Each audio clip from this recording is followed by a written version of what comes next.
At the beginning of 1965, Thomas Merton was listening to a record with his novices, Brother Antoninus's record, The Tongs of Jeopardy. And he said it's a remarkably good meditation on the Kennedy assassination. He was talking about his ideas on this when he was here, and I was very struck by them then. They cannot be summed up simply as Jungian, a remarkable and sensitive poetic insight into the state of the American mind. Better than anything else I know. For instance, how much deeper, say, than Paul Goodman's Growing Up Absurd, which I have just recently read.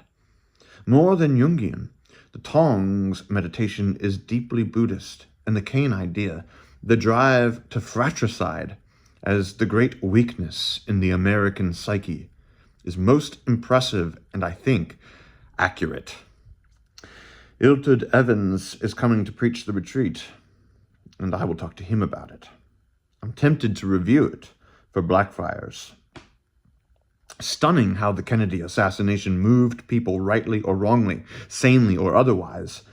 One of our brothers did a drawing, nothing to do with the record, of a crucifixion. On the cross was Jacqueline Kennedy. A failure of taste and full of curious implications, a concept that to me is unintelligible. She, of course, was central in the whole thing. Brother Antoninus had little to say of her in Tongs. Perhaps the Irish keening at the end was meant to carry what could not be articulated. My feeling was that the relationship to her, in which we all ended up, was the most significant thing of all, as if she had redeemed us from all the evil. Of course, I suppose that was the idea of the brother who did the drawing. She was a presence of love and nobility and truth, who chose to be as she was and to forgive inexplicably and to be loved and admired.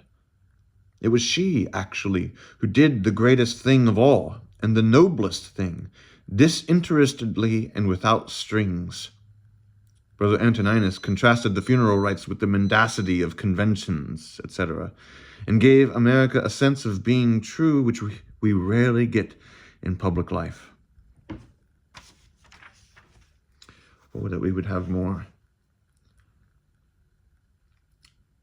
And prophetically true. In the Kiplinger newsletter, which wound up 1964 with the gift of prophecy, peering into the glad future of 1980. Millions more people, but no nuclear war, no world war, other than one fought piecemeal, but more of everything. More superhighways, cities rebuilt, more suburbs, more money.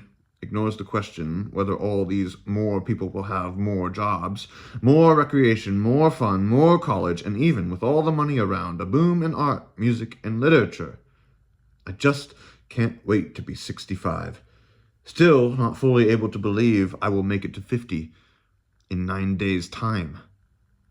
Will I see this glorious future in which he does hint at the possibility of problems? What total lack of imagination. The prophecy is unimaginative enough to be perhaps even true. But how intolerable. Nothing to look forward to but more of the same inanities, falsities, cliches, pretenses.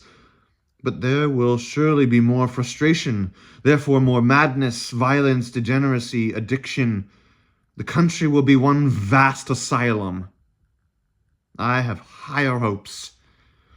I dare to hope for change, not only quantitative, but even qualitative too. But through darkness and crisis,